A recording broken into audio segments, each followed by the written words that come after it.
Mr. President, Excellency. Monsieur le Président, Excellences, Mesdames et Messieurs, In its simplest form, dans sa foreign forme la policy plus is really simple, about la politique three things. étrangère, About values, interests, ce sont trois and choses power. essentiellement, les valeurs, I les come from a intérêts et le relatively pouvoir. small Je country, viens Finland, but d'un our pays toolkit is mainly about relativement two of petit, those la three Finlande, things. It's about values and et interests. je peux vous Power, dire que hard pour or nous, soft, is usually the luxury of les bigger valeurs et les countries. intérêts sont nos principaux The outils. power Le of pouvoir smaller ou la countries force, que arises ce soit from la its force capacity to de cooperate with convaincre ou others. la force brute, Smart diplomacy est un not luxe que nous ne gifts pouvons pas nous that permettre, smaller un luxe players réservé are aux grands using acteurs. relative Le influence. pouvoir que détient un petit When you pays land, comme le this is of nôtre course découle de sa a capacité à symbolic coopérer gesture. avec les Big autres. players have Quand on power est through their petit, permanent membership in the UN Security Council.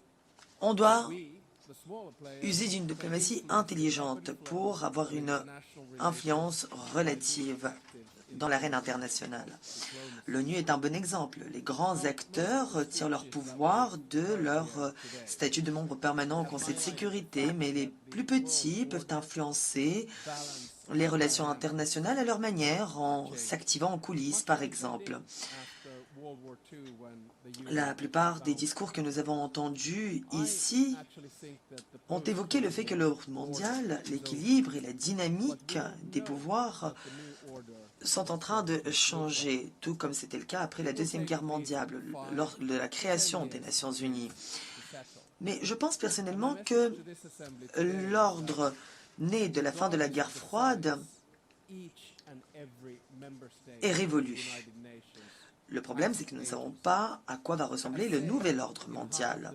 Il faudra au moins 5 à 10 ans pour que les choses se précisent.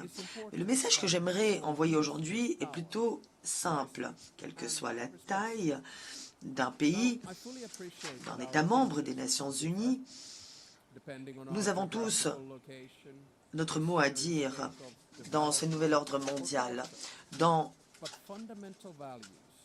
sa conception qui est en cours actuellement. Il est important que nous utilisions tous ce pouvoir avec sagesse et responsabilité.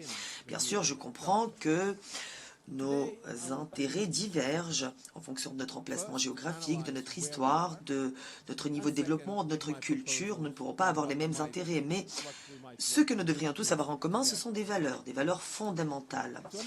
Nous en avons défini quelques-unes, et les plus essentielles se trouvent dans la Charte des Nations Unies. J'aimerais faire deux choses aujourd'hui. D'abord, analyser la situation pour faire le point sur la situation actuelle et deuxièmement, formuler quelques suggestions, des propositions sur ce que nous pourrions accomplir ensemble. Pour mieux comprendre ce qui se produit dans le monde actuellement, je voudrais soulever trois évolutions. Premièrement, il me semble qu'il y a une tension croissante entre ceux qui promeuvent le multilatéralisme, l'ordre mondial fondé sur l'état de droit, comme on le dit, et ceux qui parlent plutôt la langue de la multipolarité et du transactionnalisme. Je peux bien sûr comprendre la tentation et la logique qui sous-tendent la thèse promue par les partisans de la multipolarité et du transactionnalisme. Mais sera-t-il possible, en adoptant cette théorie, de relever les défis majeurs de notre époque, comme les changements climatiques ou le développement durable? Je vois aujourd'hui de nombreux États, petits ou grands, adopter des politiques que l'on qualifierait de transactionnelles ou multivectorielles. En substance, leur objectif est de diversifier leurs relations et d'avoir le choix de coopérer avec plusieurs acteurs plutôt que de s'aligner sur la position d'un seul bloc. Ceci peut être perçu comme opportuniste, mais on peut y trouver une justification. Ça peut paraître aussi raisonnable. Tout dépend des choix pratiques que l'on fait. La politique étrangère dite transactionnelle ou multivectorielle est dominée par la notion d'intérêt. Or, nous le savons tous, les États ont des intérêts et ces intérêts les guident dans leurs choix. C'est tout à fait légitime. le type de politique étrangère que l'on choisit en adoptant ces théories repose sur une compréhension réaliste du pouvoir. Le pouvoir, finalement, c'est ce qui définit les limites de ce qui est possible pour chaque État. Toutefois, dans tout ce que nous faisons, il faut que l'on fasse prévaloir les valeurs. Même une politique étrangère multivectorielle ou transactionnelle devrait reposer sur un ensemble de valeurs fondamentales, sans lesquelles la politique étrangère finit par aller droit dans le mur. Si vous mettez de côté les valeurs pour se concentrer exclusivement sur les intérêts ou la quête du pouvoir, vous vous trouverez face au même problème que vous cherchiez à éviter. Deuxièmement, l'équilibre du pouvoir dans ce nouvel ordre mondial passe progressivement du sud vers le sud et l'est de la planète. De nombreux pays, actuellement en Afrique, en Asie, en Amérique latine, deviennent des acteurs déterminants dans ce nouvel ordre mondial qui se dessine. Pour dire les choses simplement, ces acteurs ont plus de pouvoir aujourd'hui. Ils constituent une force économique en pleine expansion. Leur croissance démographique est incontournable. Elle va faire d'eux une force culturelle et politique, inévitablement, ce qui leur donne de la force et un pouvoir de convaincre, un pouvoir de persuasion, si vous voulez, qu'ils peuvent utiliser pour promouvoir leurs intérêts comme ils devraient le faire d'ailleurs. Les 193 États membres des Nations Unies n'ont pas à être d'accord sur tous les détails, sur les valeurs dans leur granularité, mais nous devons avoir une compréhension des fondamentaux et une compréhension commune. La souveraineté, l'intégrité territoriale, l'interdiction de l'emploi de la force, le respect des droits humains, des libertés fondamentales, ce sont là des exemples de valeurs communes qui constituent des composantes essentielles de ce que nous sommes, de ce que nous incarnons ici aux Nations Unies. La communauté internationale au sens large a intérêt à préserver ces valeurs. La Russie, quant à elle, n'a pas le droit de poursuivre son agression contre l'Ukraine, tout comme Israël n'a aucun droit de violer le droit international en Palestine. Les États n'ont pas le droit non plus d'utiliser les territoires soudanais ou congolais pour déchaîner des guerres par procuration afin de servir leurs intérêts économiques ou stratégiques. Nous devons être à l'écoute de la communauté internationale et agir en conséquence. La guerre est un échec de l'humanité, quelle qu'elle soit. C'est un échec collectif, l'échec de nos valeurs fondamentales.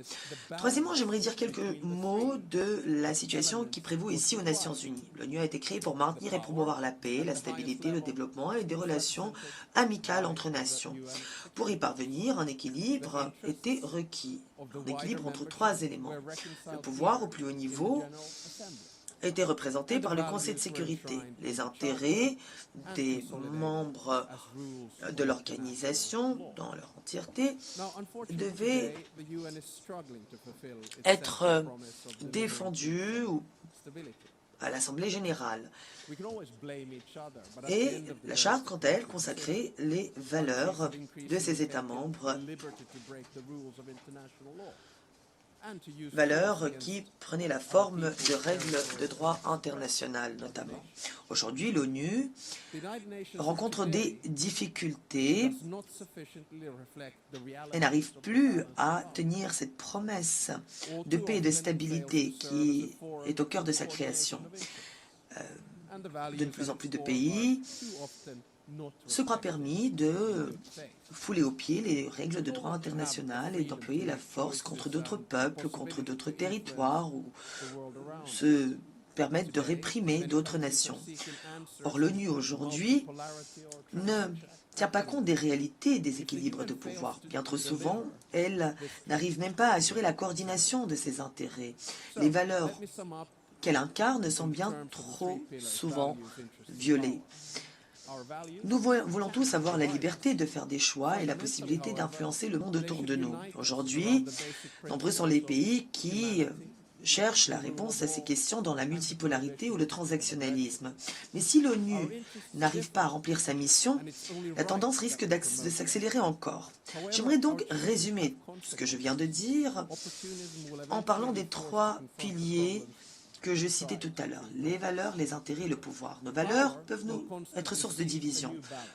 Toutefois, elles devraient fondamentalement nous unir autour de principes élémentaires, humanité, état de droit et prohibition de l'agression. Nos intérêts, quant à eux, divergent.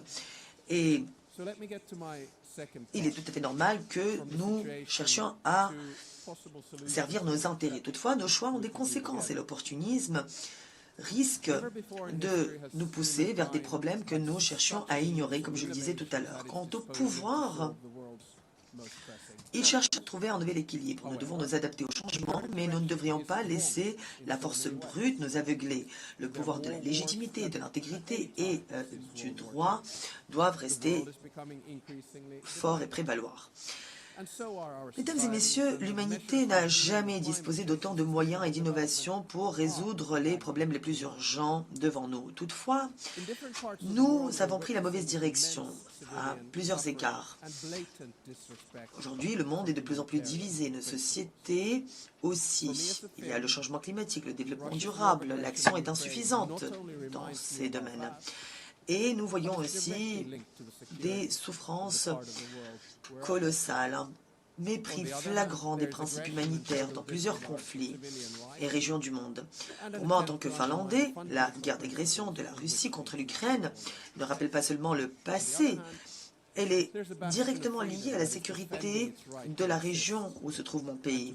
D'un autre côté, il y a cette agression et un mépris total de la vie civile, une tentative de saper les principes fondamentaux sur lesquels repose l'ordre international. Et il y a aussi un bastion de liberté qui défend son droit à exister et à faire ses choix de manière autonome. Ce combat n'est pas encore terminé. Nous ne savons pas encore quels enseignements tirer de cette guerre d'agression.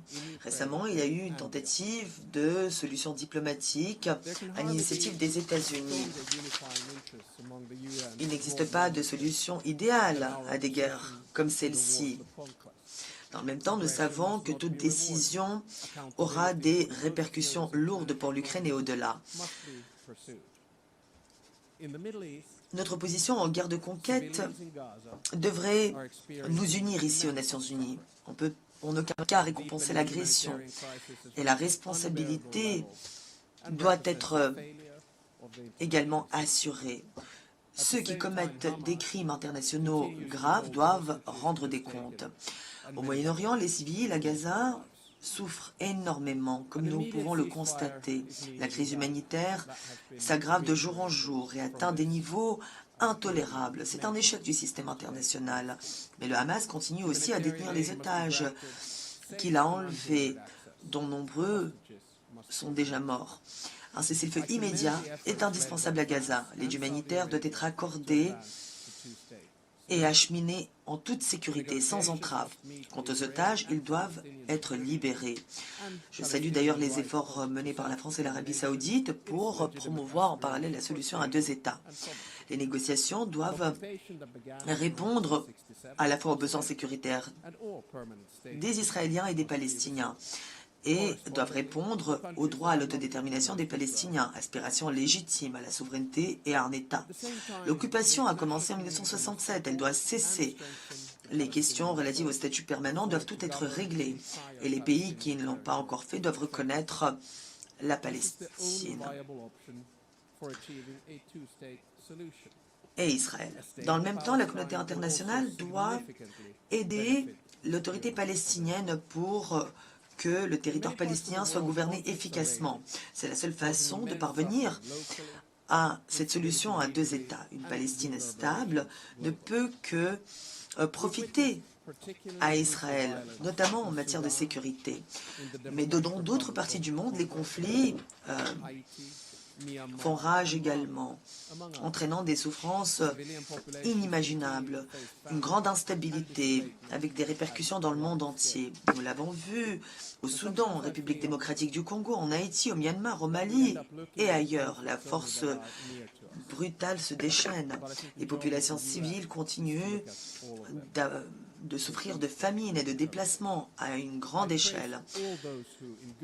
J'aimerais donc rendre hommage aujourd'hui très sincèrement à tous ceux qui continuent à œuvrer à la paix, malgré la difficulté de cette tâche, qui peut paraître herculéenne par moments. En juin, un accord de paix a été conclu pour désamorcer les tensions en RDC et mettre fin au conflit.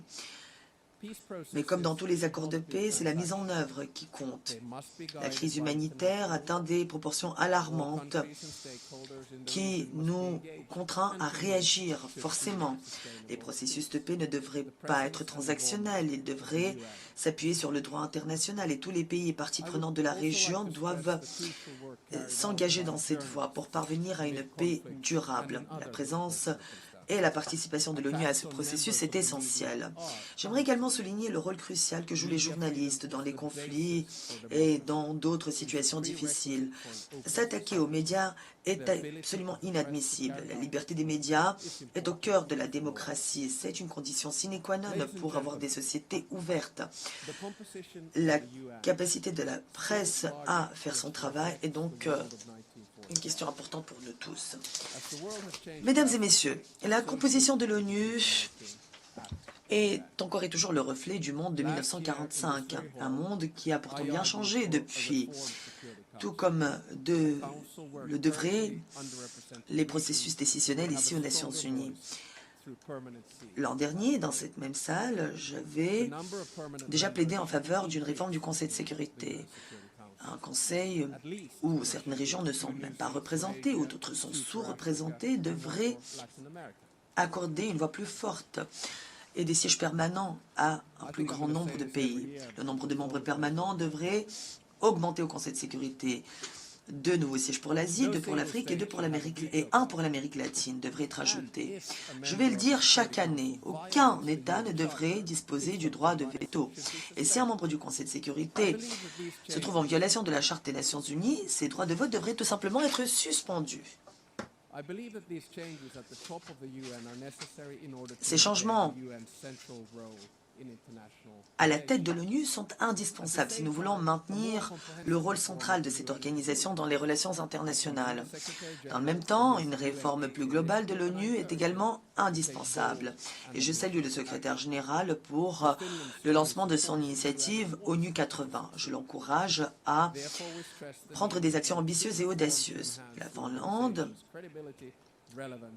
veut que l'ONU réussisse dans sa mission. C'est pourquoi nous sommes favorables à une véritable réforme pour que l'organisation gagne en crédibilité, en pertinence et en efficacité. C'est ainsi que l'ONU pourra agir. L'ONU doit se concentrer sur ses objectifs les plus importants, mettre fin aux guerres, les prévenir, protéger les droits humains et accélérer le développement durable. Nous devons aussi faire en sorte que l'ONU reprenne ses fonctions de médiatrice. Aucune autre organisation ne peut en effet jouir d'une légitimité comparable à celle de l'ONU.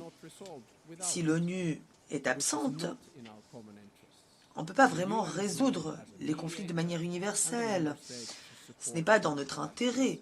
L'ONU doit donc agir en tant que médiatrice et les États membres devraient l'appuyer dans ses efforts. Enfin, la Finlande continuera de participer à l'action menée aux Nations Unies. Nous avons d'ailleurs présenté notre candidature pour être élus au Conseil de sécurité en 2009 et 2030. Si la Finlande est élue au Conseil de sécurité, nous nous engageons à être un partenaire pragmatique, capable de défendre ses principes. Et notre engagement demeurera tout aussi fort pour respecter le droit international et la charte. Nous sommes pragmatiques, nous voulons trouver des solutions pour promouvoir la paix et la sécurité, et nous pensons que c'est possible. Nelson Mandela a vu la vérité et la réconciliation comme seul espoir pour les nations divisées.